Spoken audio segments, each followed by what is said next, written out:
Hi friends, வாங்க குயிக்காக ஒரு பைத்தனி ப்ளவுஸ் டிசைன் எப்படி பண்ணணும்னு பார்த்தோம்னா, இதுக்கு வந்து நம்ம வந்து ப்ளவுஸ் பீஸில் பார்டர் 2 சைடு கொடுத்துருப்பாங்க. அதில் ஒரு சைடு பார்டர் வந்து நான் எடுத்து கட் பண்ணிட்டேன். அதாவது நம்ம நெக்கெலாம் வரைஞ்சி அந்த பேக் பார்ட் வெட்டோம்ல, அப்போவே இந்த பார்டர் கட் பண்ணி எடுத்துட்டேன். இப்போ இந்த பார்டரை வந்து நல்ல பக்கம் ஒன்றா இருக்க மாதிரி வச்சு ஜாயின் போட்டு எடுத்துறேன். இப்போ பார்த்தீங்கன்னா என் சைடு வந்து நல்ல பக்கம் இருக்குது, கெட்ட பக்கம் கீழே இருக்குது. இப்போது அதை வந்து நான் என்ன பண்ணேன்னா அந்த நெக்லைனில் வச்சு அடிச்சு திருப்பிடுறேன். இது எந்த மெத்தடில் பண்ணுறதுன்னு பார்த்தீங்கன்னா நம்ம சேனலில் ஆல்ரெடி வீடியோ இருக்குது, கண்டிப்பாக பார்த்து அதில் தெரிஞ்சுக்கோங்க. அந்த மெத்தடில் வந்து நான் நெக்கை வந்து அடிச்சு திருப்பிட்டேன். இல்லை இதுக்கப்புறமும் இந்த நெக்கை வந்து எப்படி அடிச்சு திருப்பணுங்கிற ஒரு டீட்டெயில்டு வீடியோ வந்து உங்களுக்கு அடுத்து வரும், அதை கண்டிப்பாக பார்த்து தெரிஞ்சுக்கோங்க. ரொம்ப ஈஸி மெத்தட் தான். இதுக்கு நீங்கள் கேன்வாஸ் வச்சு தான் திருப்பணும் அப்படிலாம் அவசியம் இல்லை. உங்ககிட்ட கேன்வாஸ் இல்லாட்டியுமே வெறும் பார்டர் வச்சு இந்த மாதிரி ஈஸியாக ஒரு நெக் டிசைன் வந்து அடிச்சு திருப்பலாம். பிகினர்ஸ்க்காக ரொம்பவே ஃப்ரெண்ட்லியான மெத்தட் தான் இது. இந்த மெத்தட் கற்றுக்கிட்டாலே இந்த மெத்தட் வச்சு நிறைய நீங்கள் டிசைன்ஸ் வந்து க்ரியேட் பண்ணலாம். இப்போ வந்து நான் சுற்றிலும் வந்து கழுத்து வந்து அடிச்சு திருப்பிட்டேன் பார்த்தீங்களா. இப்போது நான் இதை கழுத்து அடிச்சு திருப்பின பிறகு நான் என்ன பண்ணுறேன்னா, இப்போ நான் வந்து ஒரு இன்ச் அளவுக்கு வந்து நான் மார்க் பண்ணிக்கிறேன். எப்படி மார்க் பண்ணுறேன்னா, இப்போ உங்கள் கழுத்து எந்த மாதிரி ஷேப்பில் இருக்கோ அதே ஷேப்பில் வச்சு நீங்கள் வந்து ஒவ்வொரு இன்ச் அளவுக்கு மார்க் பண்ணிவிடுவாங்க. ஷேப்பை மாற்றிடுறாங்களே. சப்போஸ் உங்களுக்கு வேறு ஷேப் நெக்லைன் வந்து கரெக்டாக இருக்குது, எனக்கு இந்த நெக்லைன் தான் வேணும், ஆனால் அது சைடில் வர ஷேப் கொஞ்சம் எனக்கு வேறு மாதிரி இருக்கட்டும்னா அது உங்கள் இஷ்டம், நீங்கள் எப்படினாலும் மாற்றிக்கலாம். நான் வந்து அது அப்படியே வந்து ஷேப் வந்து நான் அப்படியே தான் வச்சு மார்க் பண்ணுறேன், கொஞ்சம் கூட நான் மாற்றலை. ஒரு இன்ச் அளவுக்கு நீங்கள் வச்சு பண்ணுங்கள். எனக்கு கண்ணளவுலேயே தெரியுங்கிறதுனால நான் அப்படியே பண்ணிட்டேன். இதுக்கப்புறம் அந்த பீஸை வந்து இன்னொரு பீஸில் மேலே வச்சு ஒரு தட்டினீங்கன்னா அந்த அச்சு வந்து ஆப்போசிட் சைடு உங்களுக்கு வந்து அப்படியே வந்து விழும். இப்போ என்ன பண்ணுறீங்கன்னா, நீங்கள் மார்க் பண்ணியிருக்கீங்களா அதுக்கு மேலேயே வந்து ஒரு தையல் போட்டுடுவாங்க. மேக் ஷோர் நீங்கள் வந்து மார்க் பண்ண இது அந்த லைன் வந்து பார்டருக்குள்ளே அடங்கியிருக்கணும். பார்டரை விட்டு வெளியில் வர்ற மாதிரி இருக்கக்கூடாது. அந்த ஷேப்புக்குள்ளே அந்த பார்டர் இருக்கணும். அந்த மாதிரி பார்த்துக்கோங்க. இப்போது எக்ஸஸாக இருக்குது பார்த்தீங்களா, தையல் போட்ட பிறகு அந்த பீசஸ் எல்லாம் வந்து நான் கட் பண்ணுறேன்.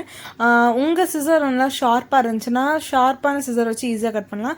இல்லை ஷார்ப்பு இல்லை அப்படின்னா சின்ன சிசர்லாம் கிடைக்கும்ல மீசை வெட்டுறதுக்கு, அந்த மாதிரி சின்ன சிசர் வச்சு நீங்கள் வந்து ட்ரை பண்ணுங்கள் ஸ்டார்டிங்கில். அதே மாதிரி ஃபேப்ரிக் வந்து கீழே பார்த்து கொஞ்சமாக வச்சு கட் பண்ணுங்கள். ஏன்னா கீழே இருக்கிற துணியில் வந்து கத்திரிக்கோள் பற்றக்கூடாது. இப்போ வந்து நான் பண்ணிட்டேன். இப்போ எனக்கு சென்டரில் கொஞ்சம் வந்து எதுவுமே இல்லாத மாதிரி இருக்கிறதுனால நான் என்ன பண்ணேன்னா, மிச்சம் அந்த பீஸ் இருக்குது பார்த்தீங்களா, அந்த பார்டர் பீஸையே வந்து நான் ஒரு டைமண்ட் ஷேப்பில் வந்து கட் பண்ணி எடுத்துக்கிறேன். ஈக்குவலான சைஸில் வச்சு டைமண்ட் ஷேப்பில் வந்து கட் பண்ணி எடுத்துக்கோங்க. அதை வந்து இந்த மாதிரி நான் சென்டரில் வைக்கிறேன். இப்போ சென்டரில் வச்சு நான் என்ன பண்ணேன்னா, இப்போ நான் வந்து சுற்றிலும் அதில் தையல் போட்டு வரேன். அதில் பிசுறு கண்டிப்பாக இருக்கும். இப்போ வந்து நம்ம அந்த லேஸை வச்சு நம்ம ஃபில் பண்ணிடுவோம் சரிங்களா. அதில் பிசுறு இருக்குதுன்னு கவலைப்படாதீங்க. இப்போ பார்த்தீங்கன்னா எவ்வளோ அழகாக இருக்குது, எனக்கு ரொம்ப பிடிச்சிருந்துச்சு. இது வந்து ஃபுல்லாகவே கோல்டன் கலரில் இருந்தனால உங்களுக்கு நல்லாவே ஹைலைட்டாக காயிட்டுது சரிங்களா. இப்போ நான் 1 இன்ச் அளவுக்கு நான் லேஸ் எடுத்திருக்கேன். ஏன்னா அந்த நெக்லைன் வந்து நல்லாவே வளைஞ்சு கொடுக்கும் அதுக்காக. ப்ளஸ் அந்த 1 இன்ச் லேஸில் வந்து நான் ஆல்ரெடி ஃபஸ்ட்டு அந்த லேஸ் மேலேயே ஒரு தையல் போட்டுட்டு வந்துட்டேன். அந்த லேஸை தனியாக வச்சு நான் ஒரு தையல் போட்ட பிறகு இப்போ நான் 2வது தடவையாக இதில் வந்து நான் ஜாயின் பண்ணுறேன். இப்படி ஃபஸ்ட்டு தையல் போடுறதுல என்ன ஆகுனா, லேஸ் வந்து ரொம்ப தடிமனாக இருந்துச்சுன்னா கொஞ்சம் ஃப்ளெக்சிபிளாக காட்டும் நம்மளுக்கு, அதுக்காக தான் சரிங்களா. இந்த டிப்பையும் எல்லாம் ஃபாலோ பண்ணிக்கோங்க. இப்படி வந்து ரொம்ப பெரிய லேஸ் வாங்குறீங்க, அது வந்து வளைஞ்சு கொடுக்காதுன்னா அதுலேருந்து ஒரு தையல் போட்டுட்டு வந்துடுங்க. லேஸ் மேலே லேஸில் தையல் போட்டுட்டு அந்த லேஸை திருப்பி நீங்கள் எந்த ஃபேப்ரிக் மேலே வச்சு தையல் போட்டுருக்கீங்களோ அப்போ வளைஞ்சு கண்டிப்பாக கொடுக்கும். இப்போது நிறுத்தி நிதானமாக அந்த முக்கோண ஷேப்லாம் வர்ற மாதிரி நான் மெதுவாக ஸ்டிச் போட்டு எடுத்துறேன். ஒரு ஸ்டிச்சு தான் நான் வந்து ஃபஸ்ட்டு போடுறேன். ஏன்னா ஒரு ஸ்டிச் வந்து அந்த லேஸோட ஒரு பகுதியில் தான் போடுறோம், ஒரு பகுதி கார்னரில் போடுறேன், இன்னொரு பகுதி கார்னரில் நம்ம திருப்பி போடுவோம். அப்போ தான் அந்த லேஸ் வந்து தூக்கிட்டு இருக்காது, பிசுறு முழுக்க உள்ளே போயிடும் லேஸ்க்குள்ளே. இப்போ பார்த்தீங்கன்னா ஓரளவுக்கு எவ்வளோ நீட்டாக வந்திருக்கு. இப்போ நான் பேக் சைடில் என்ன பண்ணுறேன்னா, இந்த கையெல்லாம் இருக்குது பார்த்தீங்களா, அதெல்லாம் வந்து நான் சுற்றிலும் வந்து அடிச்சிடுறேன். இதை நான் காட்டணும்னு அவசியம் இருக்காது, பட் இருந்தாலும் எதுக்கும் நான் ஒரு வாட்டி வந்து நான் உங்கள்கிட்ட காட்டிடுறேன்.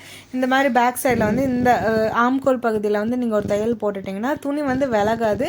ஸோ மேலும் தைக்கிறதுக்கு உங்களுக்கு வந்து ஈஸியாக இருக்கும். இப்போது கீழ் பகுதியிலையும் வந்து நான் ஸ்ட்ரைட்டாக வந்து ஒரு தையல் போட்டுட்டு வரேன். துணியை வந்து இழுத்து விட்டு ஸ்ட்ரைட்டாக இருக்க மாதிரி போடுங்க. இல்லைனா ஸ்டிச் பண்ணி லைனிங் வச்சு ஸ்டிச் பண்ணி முடித்த பிறகு அந்த துணி வந்து கொஞ்சம் நிறைய இருக்கிற மாதிரி தெரியும். இப்போ வந்து நான் சைடில் டாட்டும் வந்து பிடிச்சிடுறேன். 1 இன்ச் அகலத்துலேயும் 3 இன்ச் உயரத்துலேயும் தான் நான் டாட்டு பிடிக்கிறேன். இப்போ பார்த்தீங்கன்னா எவ்வளோ அழகாக வந்திருக்கு பாருங்கள். இவ்வளோ தான், இதுக்கு மேலே பண்ணுறதுக்கு எந்த வேலையில். சென்டரில் வேணால் ஒரு மணி கொடுத்துடலாம். ரொம்பவே பியூட்டிஃபுல்லான நெக் டிசைன் ரெடி ஆயிடுச்சு.